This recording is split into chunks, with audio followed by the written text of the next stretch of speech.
오늘 말씀 제목 한번 따라하겠습니다. 천국에서는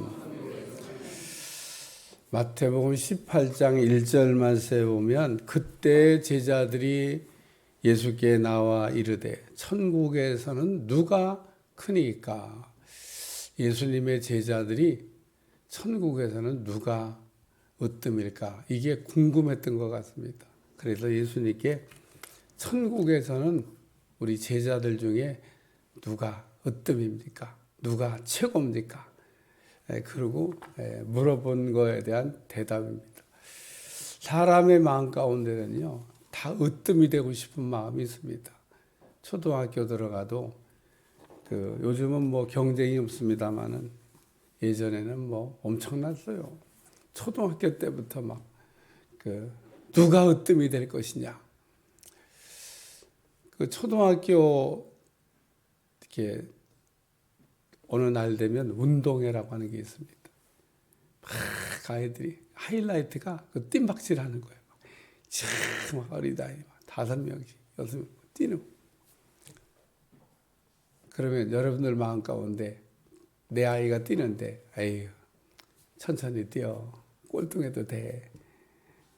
만약에 다 부모님들이 그런다고 그러면 애들 다 걸어갈 거예요. 뭐 뛸 거 뭐 있어. 우리 엄마가 다 늦게 가도 된다. 아유, 초등학교 운동회 날 뜀박질 하는 거 봤어요? 이야, 정말 목숨 걸고 뜁니다. 막 땅 소리 나면 막 뛰는데 막. 그리고 다 부모님들 쳐다보기를 우리 아들, 우리 딸이 1등 하나 막 이렇게 사람 마음에 다 1등 하기를 원하는 마음이 있다. 그런 얘기인 겁니다. 그러니까 뭐 제자들이 천국에서는 누가 으뜸입니까? 물어보는 게 뭐 사실 뭐 이상한 건 아니에요. 여러분 마음 가운데도 천국에서 으뜸되고 싶은 마음이 있으셔야 돼요.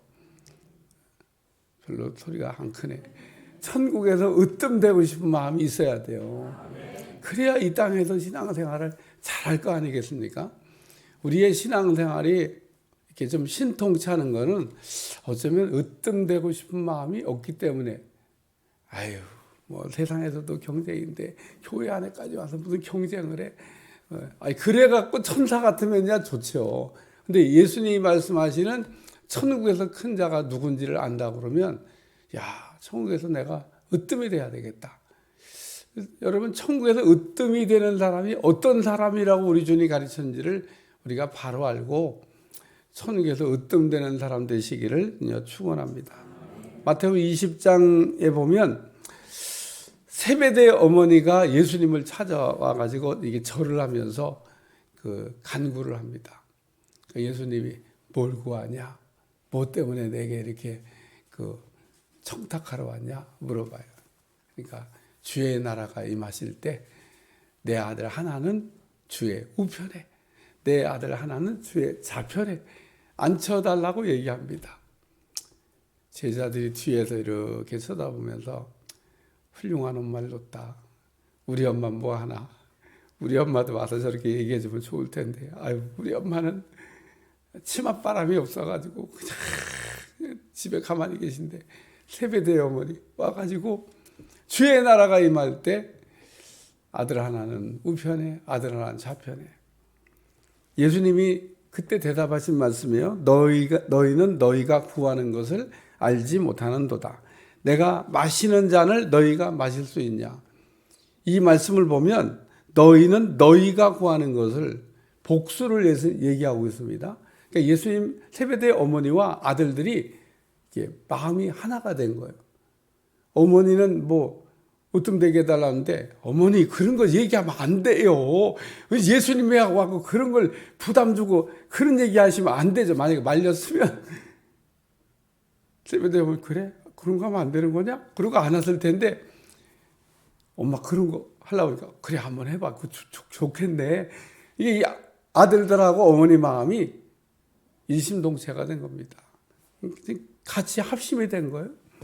그러니까 엄마가 딱 자기들을 대변해서 얘기해 주니까 얼마나 좋아. 그러니까 너희는 너희가 구하는 것을 알지 못하는도다. 내가 마시려는 잔을 마실 수 있냐니까 이 아들들이요. 네, 마시겠습니다. 이러고 대답합니다. 그러니까 아들들도 우편에 좌편에 앉고 싶은 거예요. 그러니까 제자들이요 막 화가 났어요. 막 다른 제자들이 가만히 있는 게 아니라 화가 났다고 성경에 기록하고 있습니다. 제자들이 왜 화가 났어요? 자기들도 으뜸되고 싶다는 거죠. 그래서 화가 난 겁니다. 예수님의 제자들은 유대라고 하는 나라를 로마에서 주권을 회복하실 분으로 이렇게 생각을 했습니다. 그래서 예수님이 유대를 로마에서 주권을 회복하고 왕이 되실 때 누가 그러면 가장 높은 자리에 앉을 것인가, 이런 생각을 했던 겁니다. 사도행전 1장에도 예수님이 부활하셔서 40일 동안 하나님 나라의 일을 가르치시고 이제 승천하시기 직전에 너희는 예루살렘을 떠나지 말고 아버지의 약속하신 것을 기다리라. 몇 날이 못 돼야 너희가 성령을 선물로 받아. 이런 말씀을 이렇게 하시니까 제자들이 그 얘기를 듣고 그 성령 받을 거에 대해서 이렇게 반응을 보이는 게 아니라 거꾸로 그러면 이 유대 나라를 언제 회복할 겁니까? 아주 생뚱맞은 소리를 해요. 유대 나라를 언제? 그러니까 이 제자들의 마음 가운데는 예수님이 유대 나라를 회복하실 분으로 이렇게 생각을 했던 겁니다. 왜? 능력이 많으시니까 이 유대 나라가 곧 예수님의 손에 의해서 회복이 되겠다. 이스라엘의 독립을 이렇게 꿈꿨던 겁니다. 예수님을 어떤 분으로 제자들이 생각하고 있냐면 독립운동 하시는 분으로, 이스라엘을 독립시켜줄 분으로 그렇게 생각을, 예수님이 자꾸 하나님의 나라에 대해서 천국에 대해 얘기하시니까 그 천국을 유대 나라의 회복으로 이렇게 같이 이렇게 생각을 한 겁니다. 이게 막 헷갈려. 예수님이 자꾸 천국 얘기하시는데 그러면 천국은 야, 내 나라는 여기에 있는 게 아니고 저 위에 있어. 자꾸 알쏭달쏭하네. 이러면서 어쨌든 제자들이 하나님의 나라에 대해, 천국에 대해 얘기하는 말씀을 유대 나라의 회복으로 자꾸 이렇게 생각했다. 유대 나라 회복되면 누가 가장 높은 자리에 앉을 건가? 그러나 예수님의 생각과 제자들의 생각은 다른 거였죠. 그러니까 제자들이 궁금할 수밖에. 천국에서는 천국이 유대 나라의 회복인지 하나님이 이렇게 말씀하신 천국인지 이게 헷갈리긴 하지만 어쨌든 나라라 그러니까 좋은 나라를 우리 주님이 얘기하시는 거잖아요. 하나님의 나라, 천국 얘기하는. 천국이 회복되면은, 천국이 오면은 누가 큰 자리에 앉을 건가? 으뜸이 되려고 할 때 물어보신 질문의 첫 번째는 돌이키라고 얘기했습니다. 따라 돌이키는 사람이 천국에서는 큰 자가 된다. 돌이키지 않으면 천국에 못 들어간다. 이렇게 말씀했습니다. 아니 일단 천국은 들어가야 큰 자가 되는지 작은 자가 되는지 네가 높은지 내가 높은지 따질 거 아니에요. 돌이키지 않으면 천국을 아예 못 들어간다. 이렇게 예수님이 하셨으니까 오늘 주님 돌이키지 않으면, 그리고 이 어린아이 같이 되지 않으면 천국에 못 들어간다. 그렇게 얘기했습니다. 그래서 돌이킨다는 말이 중요해요. 돌이킨다는 말은 돌아선다는 얘기인 겁니다. 12회나 혈루증으로 고생하던 여자가 예수님의 옷깃을 만들 때 선생님에게 돌아보시고 내 믿음이 너를 구원하셨다. 그러니까 이렇게 있다가 이게 돌이키는 거를 돌이킨다 그래요. 마태복음 13장 15절, 이 백성들의 마음이 완악하여져서 그 귀는 듣기에 둔하고 눈은 감았으니 이는 눈으로 보고 귀로 듣고 마음으로 깨달아 돌이켜 내게 고침을 받을까. 여기도 돌이키라고 얘기하는데 이건 방향을 바꾸는 거예요. 누가복음 5장 17절, 이에 스스로 돌이켜 이르되 내 아버지에게는 양식이 풍족한 품꾼이 얼마나 많은가. 나는 여기서 줄여 죽겠다. 탕자가 스스로 돌이켰다 그랬어요. 누가 돌이키라고 해서 돌이킨 게 아니라 배가 너무 고파서 굶어 죽을 것 같은데 그때 야, 우리 아버지 집은 품꾼도 이게 줄이지 않는데, 이런 생각을 하면서 돌이켜야 되겠다. 그래서 돌아선 겁니다. 참 우리가 인생을 살다가 이 탕자처럼 스스로 돌이킬 수 있으면 복입니다. 돌이키라고 그렇게 막 악을 쓰고 돌이키라고 막 우리 주님이 그렇게 얘기를 하셔도 돌이키는 걸 못합니다. 방향만 바꾸면 살 길이 있는데 방향을 안 바꿉니다. 우리 주님이 계속 바꾸라고 얘기하잖아요. 돌이키라고. 누가복음 22장 61절에 보면 주께서 돌이켜 베드로를 보시니, 베드로가 예수님 3번 모른다 그럴 때 주님이 이렇게 재판 받으시다가 딱 뒤로 돌아서 베드로를 이렇게 보셨습니다. 그래서 베드로와 예수의 눈이 딱 마주쳤어요. 제가 한번 시범을 보여볼게요. 이렇게 절 잘 쳐다봐요.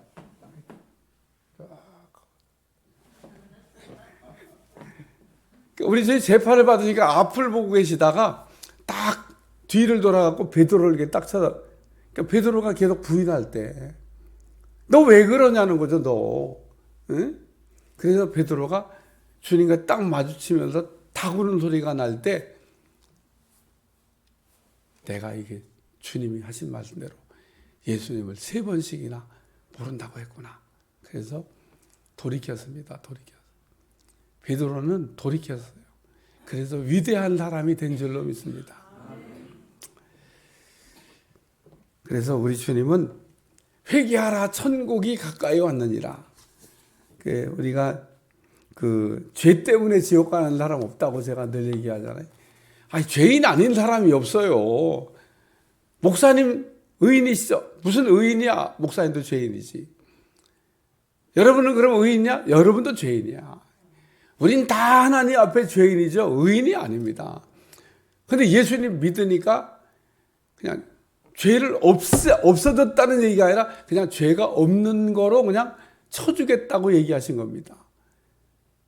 무죄를 그냥 선포하신 거지 죄가 없어진 게 아니에요. 그래서 루터가 한 말을 잘 이해하셔야 돼. 죄인이면서 의인이고 의인이면서 또 죄인이라는 겁니다. 뭔 말이 좀 이해가 안 된다. 그러니까 우리는 여전히 죄인이라는 거예요. 근데 우리 주님이 그냥 죄가 없는 거로 간주해 주겠다는 겁니다. 칭의란 말이에요. 칭의. 죄가 없는 거로 인정해 주신다는 겁니다. 죄가 없어진 게 아니고, 죄가 없어졌으면 우리가 어떤 사람이 돼야 성자가 되죠. 우리가 그러므로 죄인인데 그냥 이렇게 죄가 없는 것처럼 이렇게 인정을 받고 사니까 얼마나 참 감사해요. 여전히 죄인인데 죄가 없는 거로 그냥 여겨주셨다니까요. 여겨주신다니까요. 그러니까 이 말을 잘 이해 못하면 사람들을 이렇게 속일 때 또 속아 넘어가요. 아니, 뭐 회개했는데 죄가 없어졌지 무슨 죄가 있어. 제가 얘기합니다. 양심상 우리 속에서 죄가 없다고 얘기하냐는 겁니다. 우리의 양심은 죄가 있다고 얘기해요. 거짓말 할 수가 없습니다. 내가 성자가 됐다면 나가서 죄 안 져야 돼요. 근데 여전히 죄를 짓고 있잖아요. 그러니까 우리는 나가서 여전히 죄를 짓고 있다니까요. 여전히 죄인이야. 근데 우리 주님은 그냥 없는 거로 내가 이렇게 인정해 줄게. 그게 칭의입니다. 얼마나 감사해요. 예수님이 그렇게 우리를 인정 안 해주시면, 그러니까 우리가 십자가의 대속의 의라고 얘기하잖아요. 우리의 의로움으로 하나님 앞에 서는 게 아닙니다. 예수님의 의를 힘입어 우리가 하나님 앞에 서는 겁니다. 뭘 당당해요, 당당하기는. 내가 잘해서 하나님 앞에 설 수 있는 게 아니라 주님의 의를 보시고 하나님이 설 수 있게 해주신 겁니다. 우리 하나님 앞에 못 섭니다. 설 수가 없습니다. 그래서 구약의 사람들은 그냥 하나님만 만나면 죽었다고 얘기하잖아요. 왜? 죄인이 하나님을 만나면 설 수가 없어요. 이사야가 하나님을 만나고 자기 죄를 봤잖아요.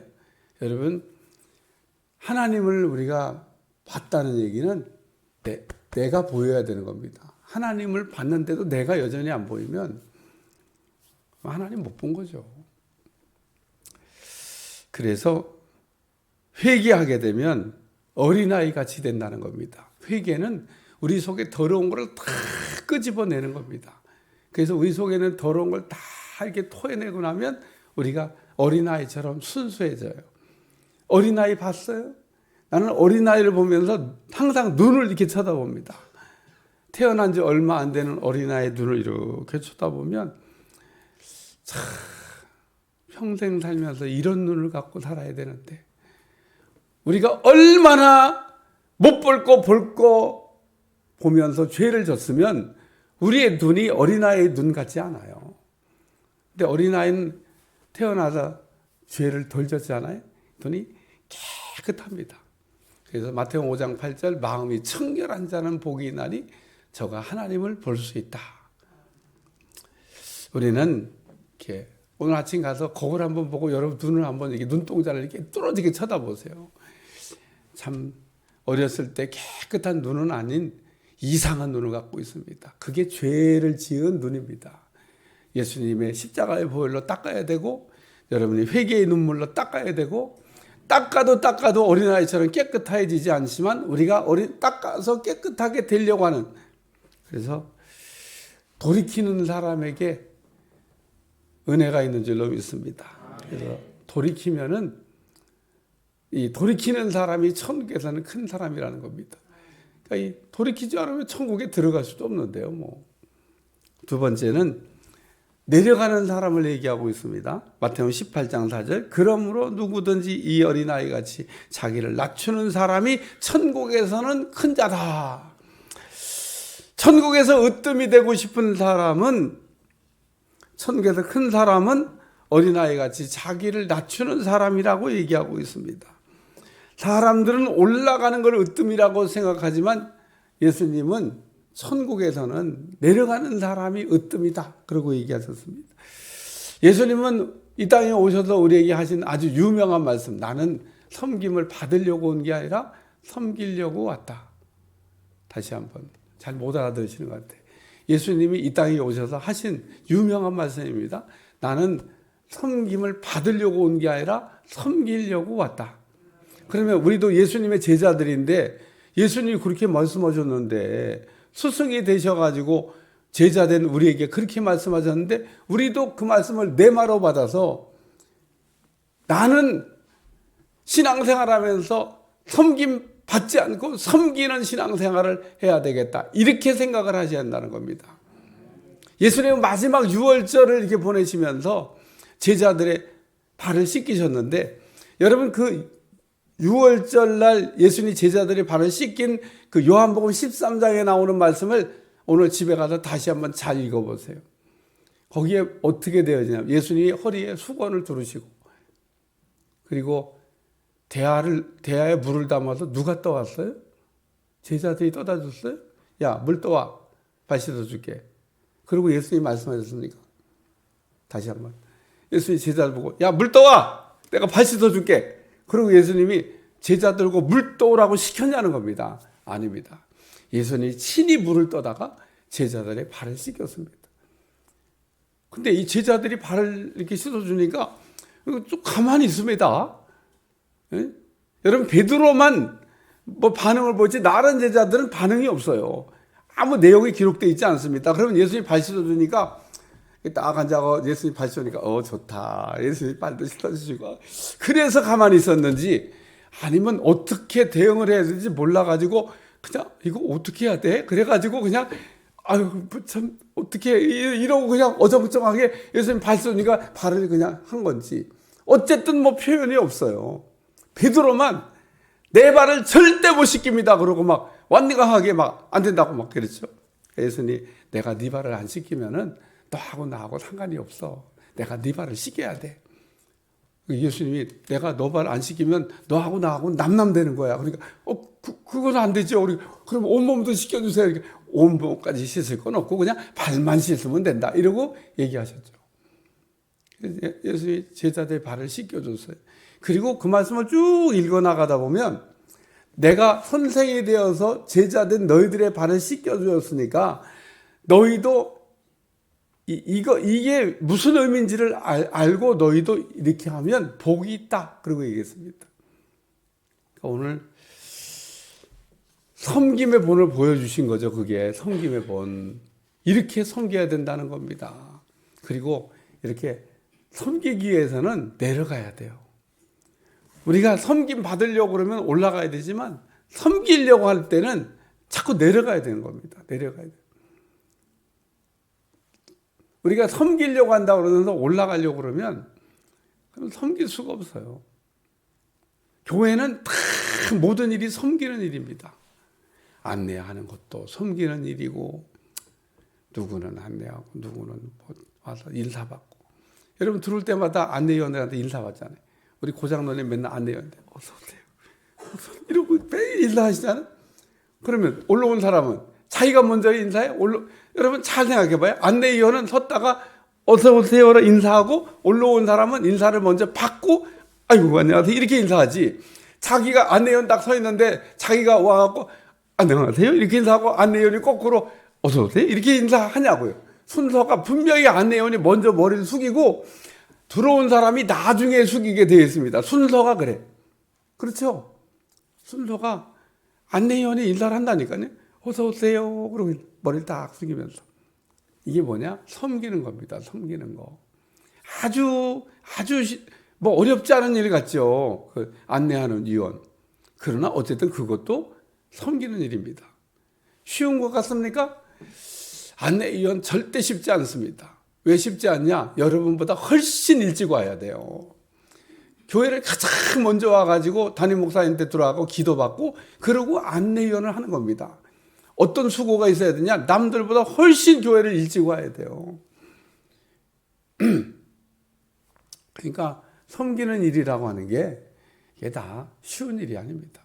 차량 봉사는 뭐 차량위원, 뭐 안내 봉사 다 이거는 뭐 그 쉬운 일입니까? 남들보다 그것도 일찍 일어나서 일찍 해야 돼. 그게 다 섬기는 일인 겁니다.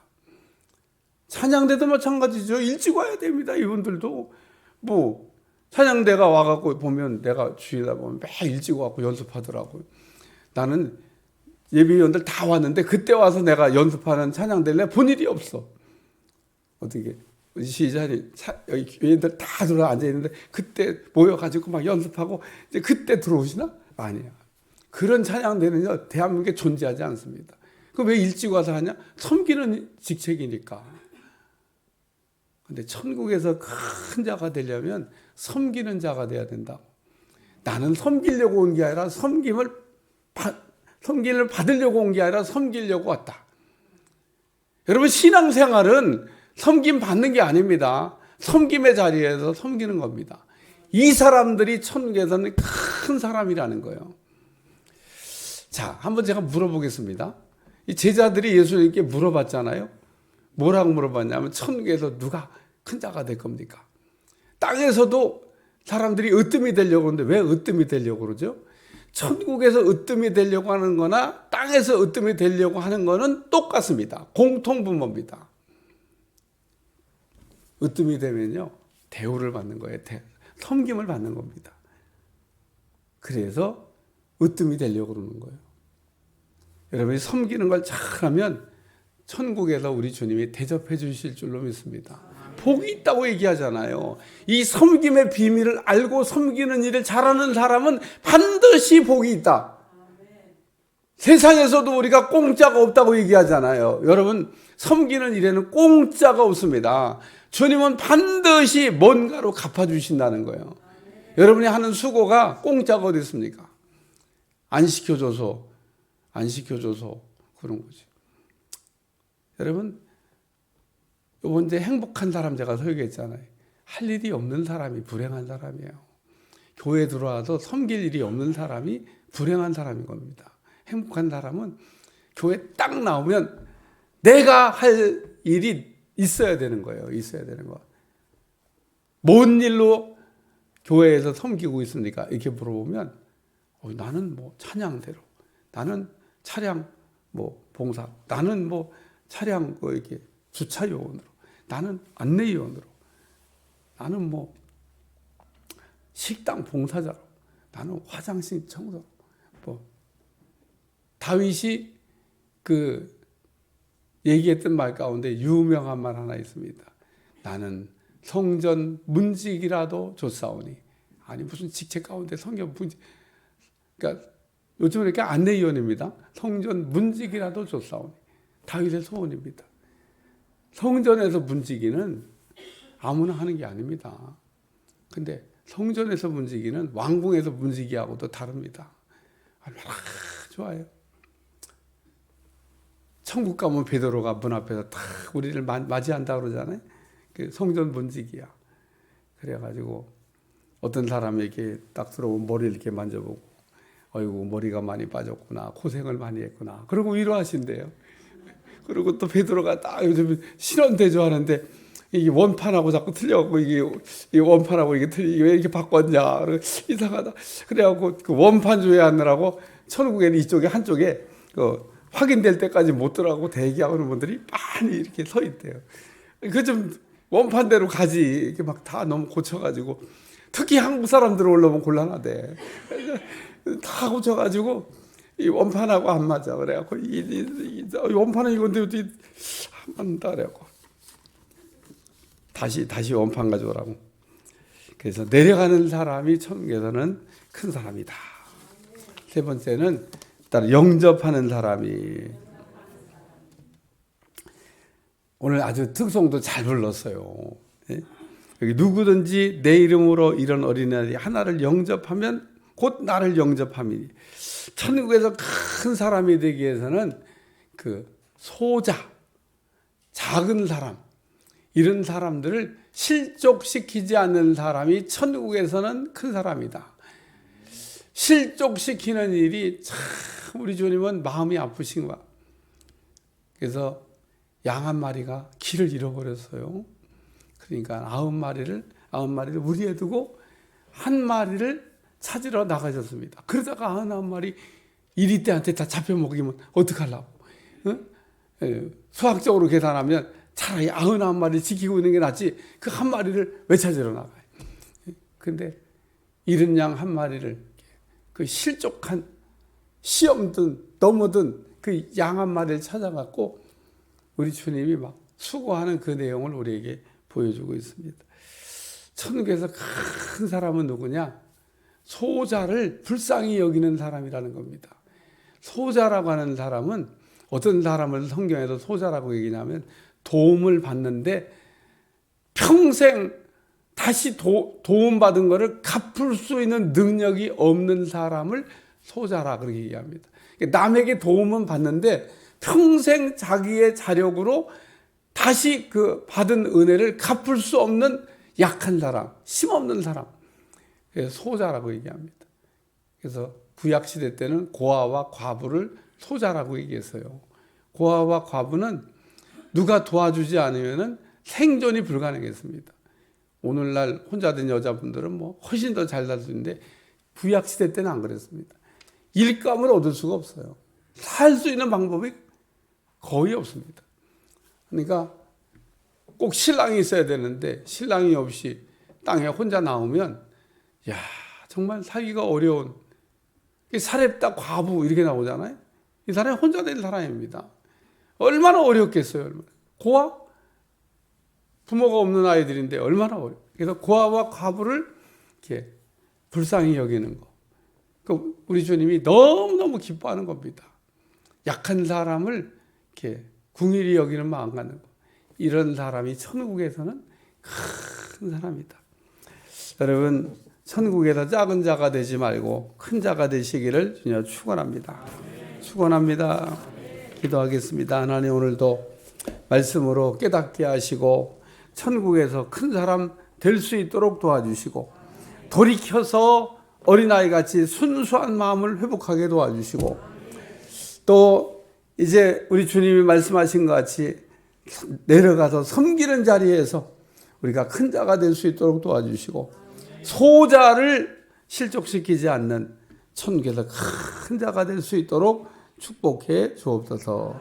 예수님의 이름으로 간절히 기도하옵나이다. 아멘.